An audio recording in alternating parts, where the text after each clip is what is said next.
Good morning, good people of YouTube. It's your buddy Chop It On coming at you with another episode of Chop Talk brought to you by the one, the only DFSArmy.com, your one-stop shop for all things DFS, from coaching to content to tools. We have it all. We have the winners. We have the track record.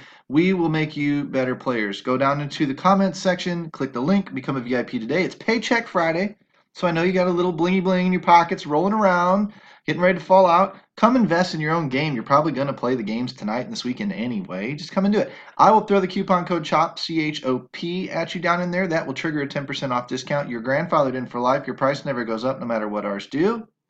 DFSArmy.com. Get in here today. Let's do a little NFL. We're going to do a little box checkers. Of course, you know where to find me out on Twitter, Chop It On. And you can follow me here for little nuggets here and there. What I want to do is dive into the NFL Research Station, show you the box checker method, which is the quickest way to blow up a slate and get the playable plays down that are more or less cash safe. A little bit of risk, not a ton. Not your GPP winning ideas and things, but this is going to target you in a correct direction, get your research pointed at the right things, the right players to dig into, and help you pick the best from the best for your games, for your 50-50s, all the way up to about your 100-man leagues or so. Like I said, I'm not going to win you giant GPPs. It's not my game. It's not what I coach. It's not what I do. It's not what I preach. So what we'll do is we'll dive in. We'll go position by position: quarterback, running back, wide receiver, tight end, defense. And we're going to use the research station from DFSArmy.com. And I'll show you how easy this tool becomes with the rating systems that we have: Rocket Arm, Truck Stick, Sticky Hands, whatever. You can sort by those, and you'll see how this works. There are a couple of requirements that I will actually show you here pretty quick. Let me flash those up. Box checkers here. This is what you want to watch, okay? For quarterbacks, you want them to be home favored over 24 points. 26 points is even better. Top 10 in QBR. You need some efficiency with your quarterbacks. For running backs, you want them home. You want them favored. You want 18 plus touches per game. That's carries and targets. If you really wanted to get technical, carries and touches or receptions. Red zone work and third down work, showing that they are a 3-down back, not a 2-down back or stuck in a committee. There are notable exceptions, Alvin Kamara being one of them, that really and truly kind of transcend those requirements, but these are the base at which historically those that check these boxes: he's at home, he's favored, he's got 18 plus touches, he gets red zone work, goal line work, he gets third down work, boom. Those running backs historically hit value, value being, about 2.5 times their salary, busted up per thousand, points per $1,000 spent. Wide receiver, 8 plus targets we want to see, red zone work. Road dog, and this is the hardest category to get right. Wide receiver. We want a lot of targets. We want red zone work. Typically, a road dog is a good situation because they're going to be coming from behind. They're going to be getting garbage time. The other team is going to be allowing garbage time, just locking up the win for their home fans. Let the other team kind of do what they want to do a little bit. That's the philosophy behind road dog. There are indicators that road dogs do hit value. They do it late in games, which also tells you that's garbage time. Under 18 points implied total also tells you, especially if they're on the road, they're probably the dog. So it kind of double whammies this category. Over 27 indicates shootouts, high-scoring games, and that's receivers thrive in that environment as well.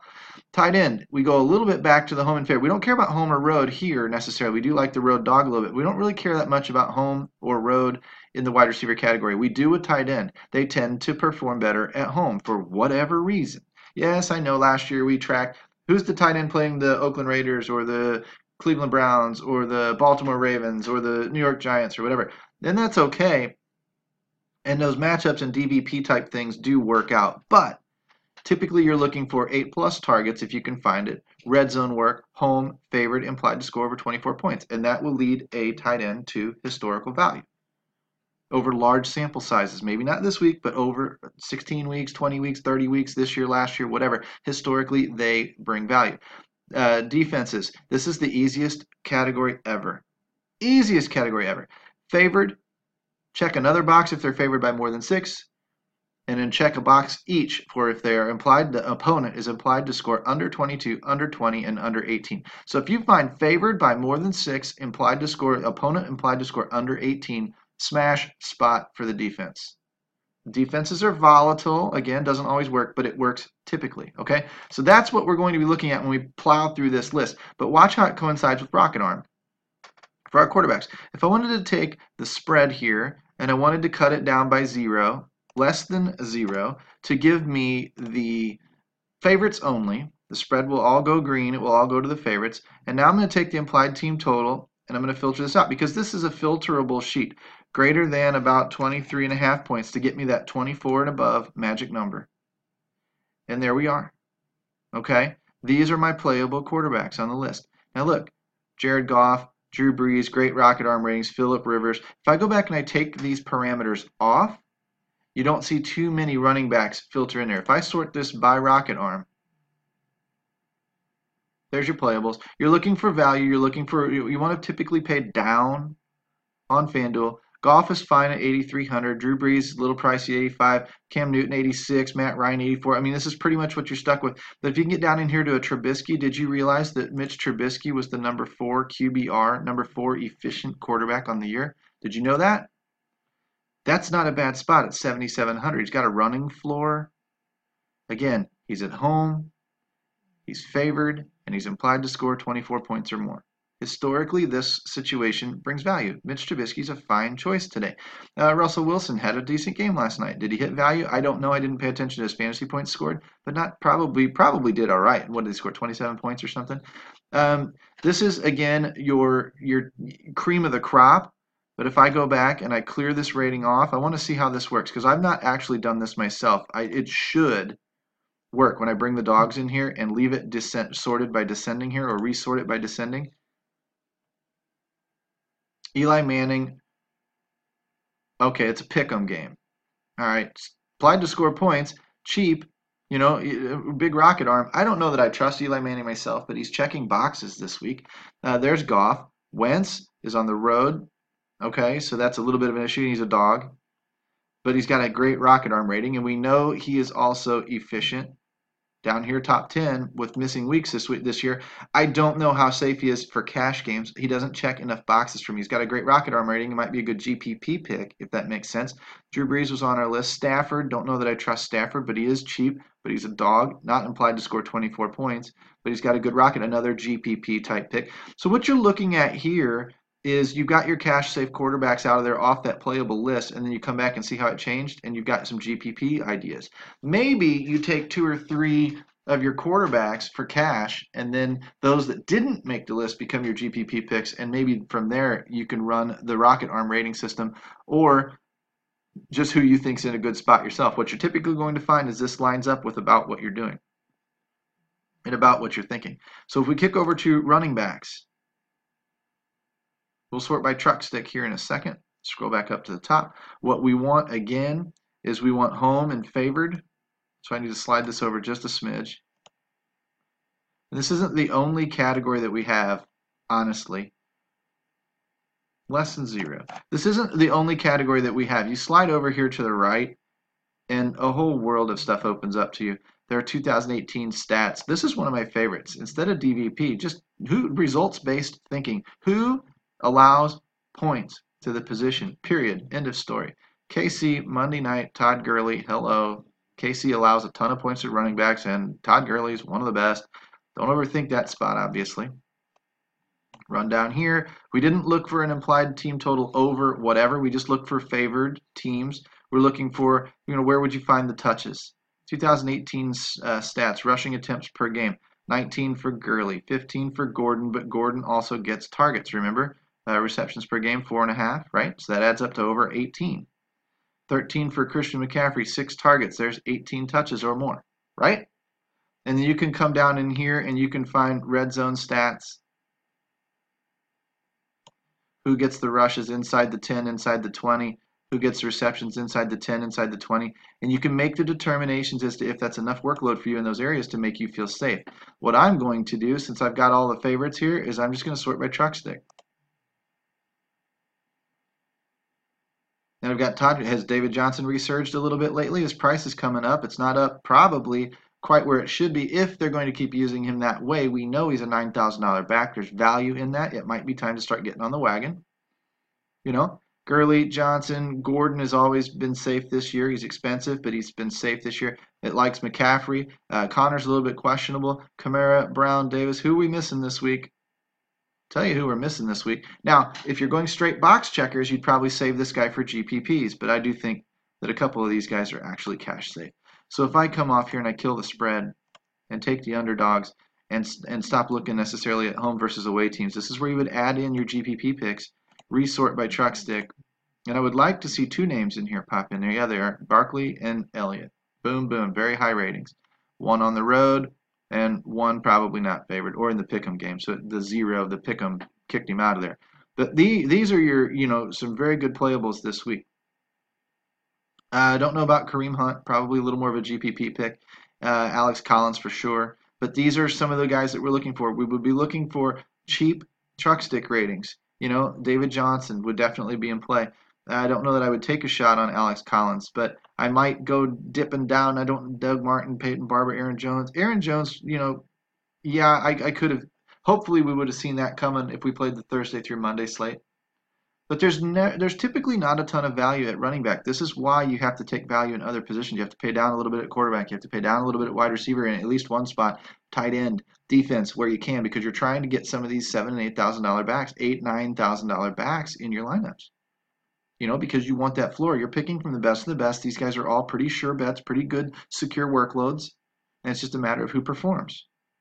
When we go to wide receiver matchups, but those are your playables. We go to wide receiver matchups. In this one lately, instead of digging through all of the targets, all of the red zone work, all of the this, all of the that, I'm going just straight sticky hands, and I'm looking for cheap guys like Nelson Aguilar. I already know I don't trust that one. Alshon Jeffrey and those guys I just don't trust that one. I may dig into it a little bit just to double check that something didn't happen that I've written off in my mind 2 weeks ago.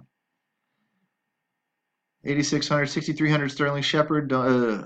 Man, that's a little bit of a tougher play, but it's a cheaper play. Crabtree, Traquan Smith. I mean, New Orleans against Philly. Philly gives up a lot of points to wide receivers, if I remember that correctly. So I scroll over here to fantasy points allowed, and Philly 28th in the league, 31 points to fantasy running or wide receivers per game. Tells me that they're in a good matchup. New Orleans finds themselves in a good matchup. Traquan Smith might be worth a deep shot, a GPP type of shot.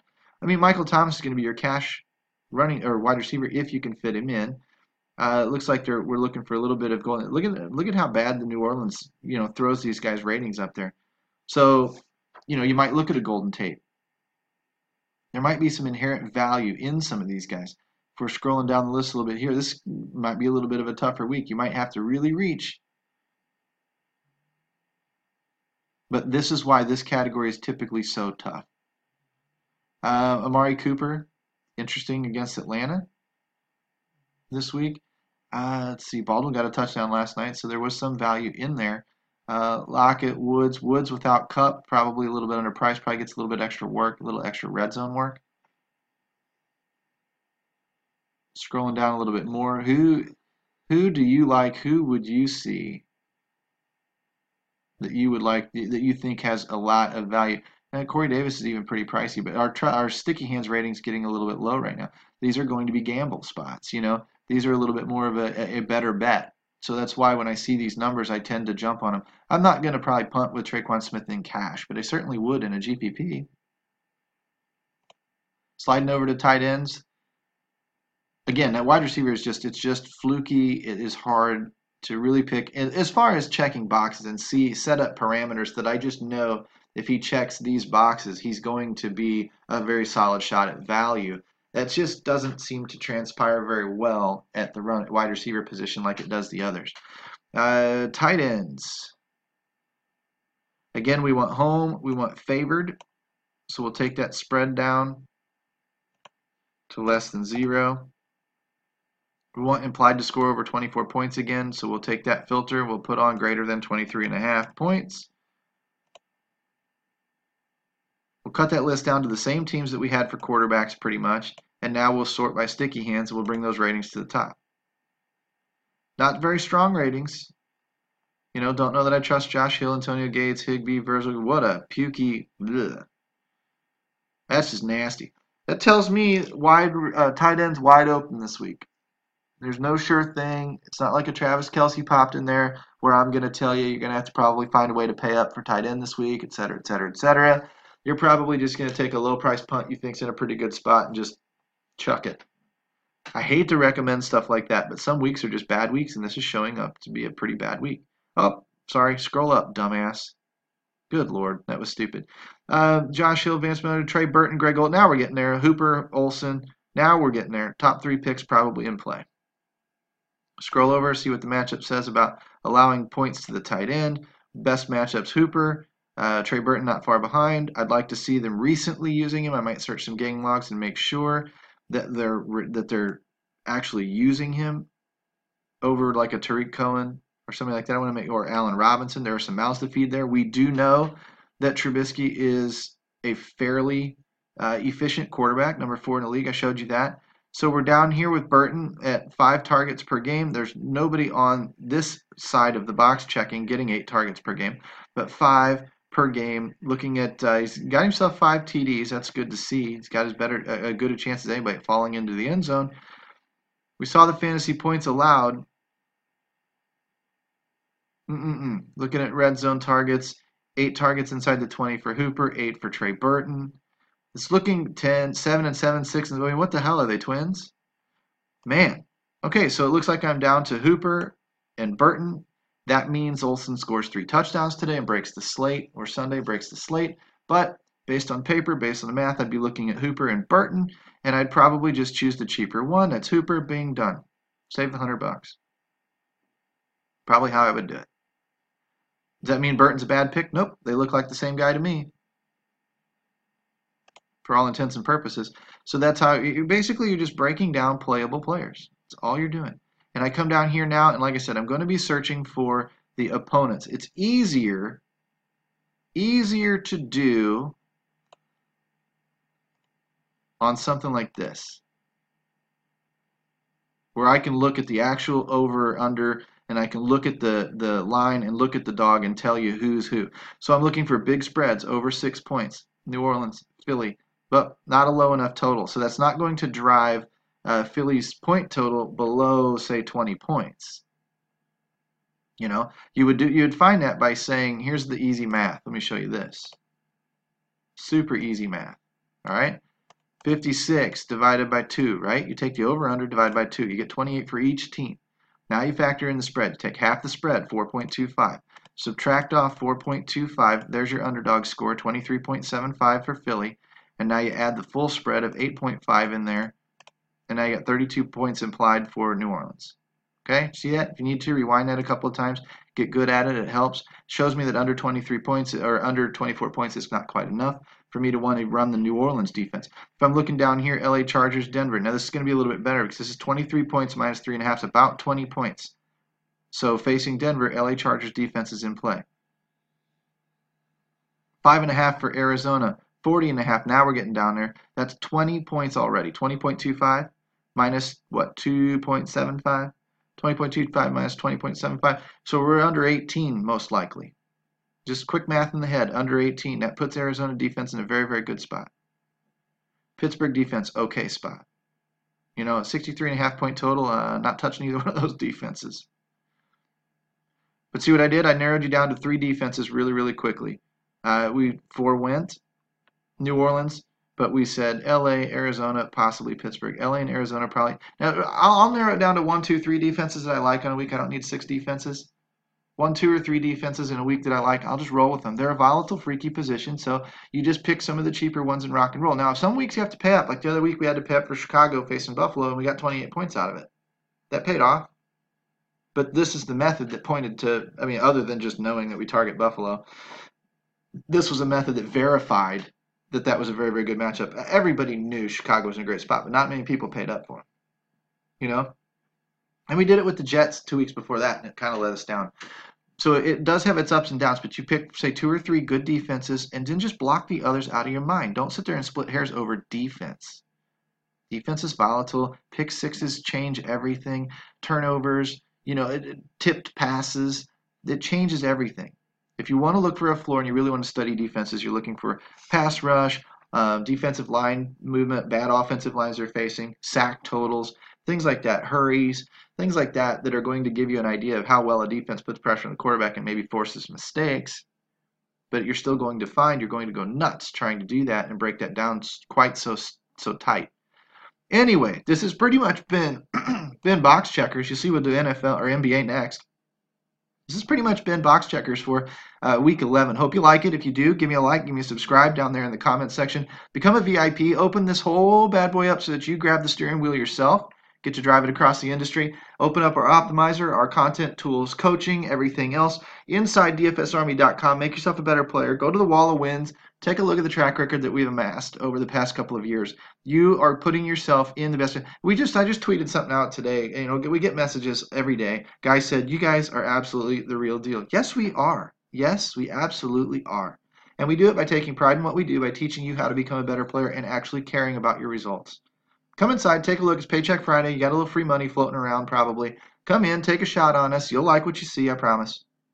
I'm your buddy ChopTalk. This has been Week 11 Box Checkers, and I will see you guys at the top of the leaderboards. Take care.